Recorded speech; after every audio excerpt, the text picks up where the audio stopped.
శ్రీమన్మహాభారతము 465వ రోజు. ఓం అస్మద్గురుభ్యో నమః. నారాయణం నమస్కృత్య నరం చైవ నరోత్తమం దేవీం సరస్వతీం వ్యాసం తతో జయం ఉదీరయేత్.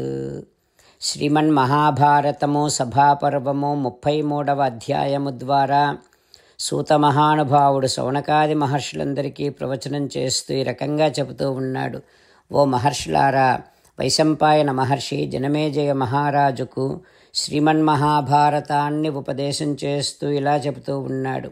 ఓ రాజా, భూత భవిష్యత్ వర్తమానాలన్నింటికీ శాసకుడైనటువంటి కేసి అనే రాక్షసుని చంపినటువంటి కేశవుడైనటువంటి శ్రీకృష్ణ భగవానుడు ధర్మరాజు దగ్గరికి వస్తూ ఉన్నాడు.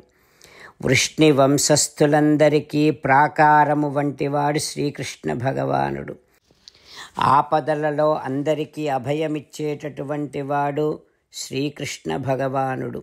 శత్రు సంహారకుడు అయినటువంటి శ్రీకృష్ణ భగవానుడు ధర్మరాజు కోసమని చాలా కానుకలు తీసుకొని వచ్చాడు.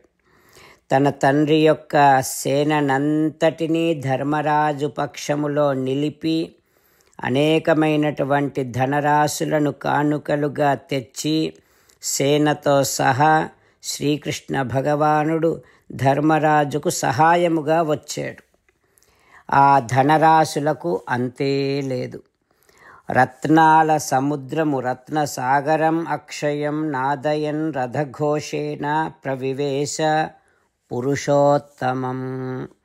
రత్నాలన్నీ కలిపి ఎట్లా ఉందంటే ఒక సముద్రములాగా ఉందా అని అనిపిస్తుంది.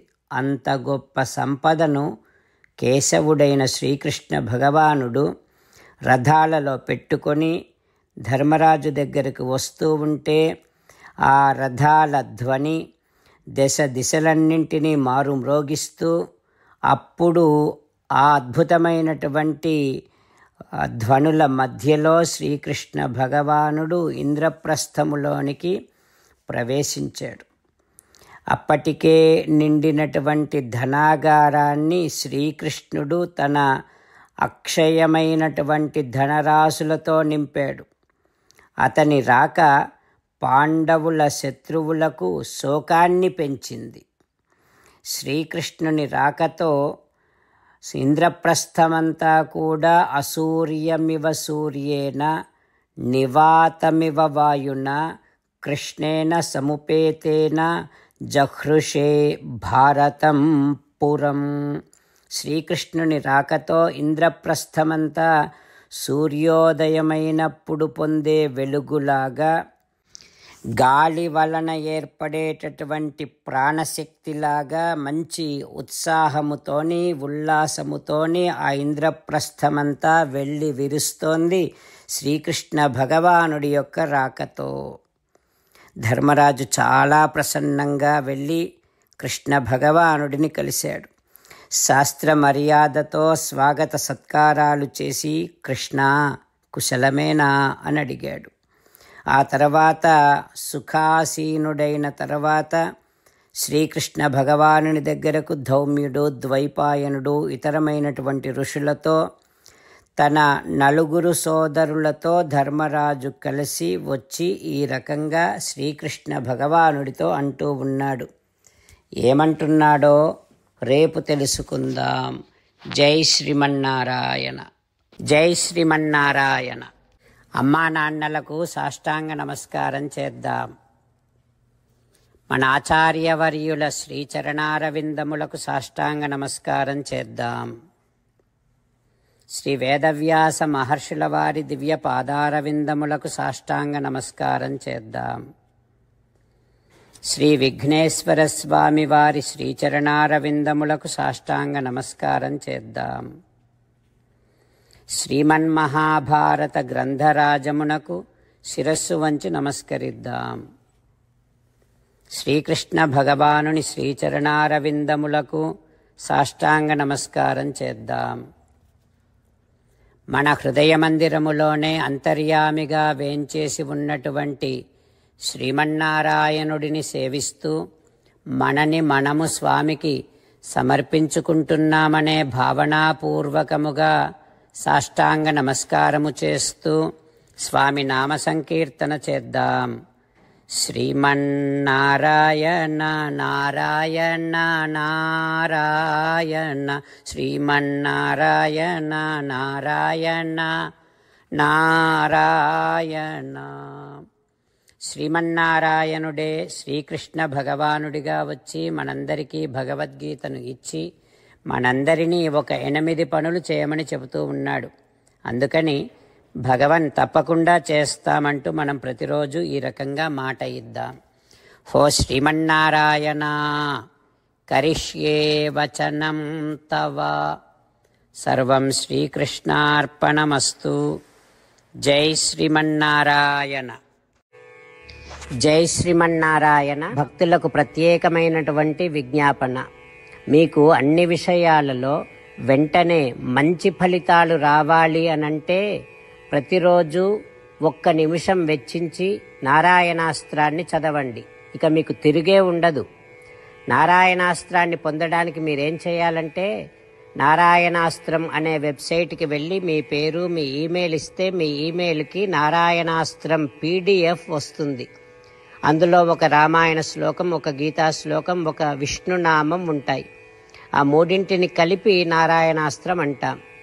ప్రతి ఒక్కరికి వేరువేరు శ్లోకాలను ఇస్తున్నాం. ఆ రకంగా ఎవరి శ్లోకాన్ని వారు ప్రతిరోజు తప్పనిసరిగా చదవటం వలన ప్రతిరోజు ప్రతి 24,000 భక్తులతో ఒకసారి సంపూర్ణ రామాయణ పారాయణ, 33 సార్లు శ్రీమద్ భగవద్గీత పారాయణ, 24 సార్లు శ్రీ విష్ణు సహస్రనామ స్తోత్ర పారాయణ జరుగుతుంది. ప్రతి ఒక్కరికి అంతటి విశేష ఫలితము ప్రతిరోజు లభిస్తుంది. అందుకని మీరు మీ కుటుంబ సభ్యులు అందరూ ఒక్కొక్కరు ఒక్కొక్క నారాయణాస్త్రాన్ని వెంటనే పొందండి. జై శ్రీమన్నారాయణ. శ్రీమద్ భగవద్గీత సారాంశముగా 18వ అధ్యాయములో 65 నుంచి 69 శ్లోకముల ద్వారా శ్రీకృష్ణ భగవానుడు మనందరినీ ఒక 8 పనులు చేయమని చెబుతూ పరమాత్మ ఈ రకంగా అంటూ ఉన్నాడు. ఎవరెవరైతే నేను చెప్పిన ఈ 8 పనులు చేస్తారో వారందరూ నాకు చాలా ఇష్టమైన వారవుతారు. అప్పుడు వారిని నేను సకల పాపముల నుండి సకల దుఃఖముల నుండి విముక్తులను చేసి నా అంతటి వారిగా చేసుకుంటా, తరగని ఆనందాన్ని అనుభవింపచేస్తా.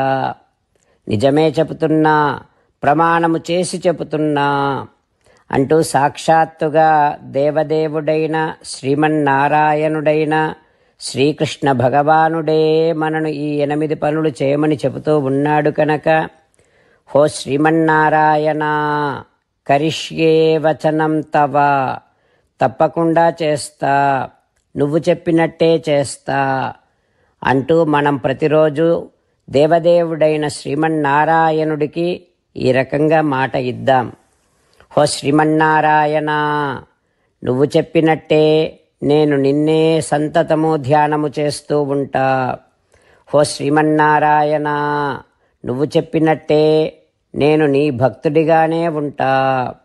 హో శ్రీమన్నారాయణ, నువ్వు చెయ్యమన్నట్టే నేను నా విధులను కర్తవ్యాలను నీ సేవగా నీ తృప్తి కోసమనే సక్రమంగా నిర్వర్తిస్తూ ఉంటా.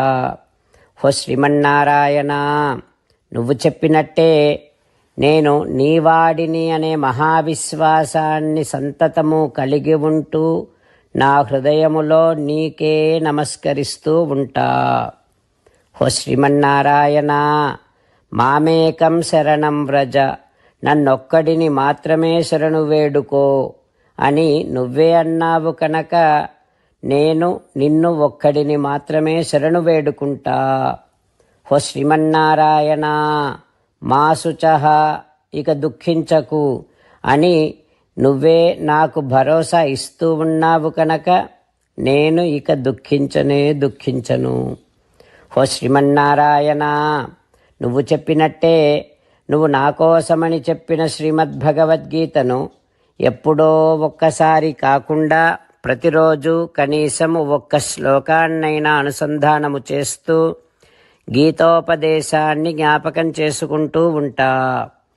హో శ్రీమన్నారాయణ, నువ్వు చెప్పినట్టే నువ్వందరి కోసమని చెప్పిన శ్రీమద్భగవద్గీతను తెలియని భక్తులందరికీ తెలియచేసే నా వంతు ప్రయత్నాన్ని నిరంతరము కొనసాగిస్తూనే ఉంటా. హో శ్రీమన్నారాయణ, నేను నువ్వు చెప్పినట్టే చేస్తా, నీకు నచ్చినట్టే ప్రవర్తిస్తా, నీకోసమే పని చేస్తూ ఉంటా. కరిష్యే వచనం తవ. సర్వం శ్రీకృష్ణార్పణమస్తు. జై శ్రీమన్నారాయణ.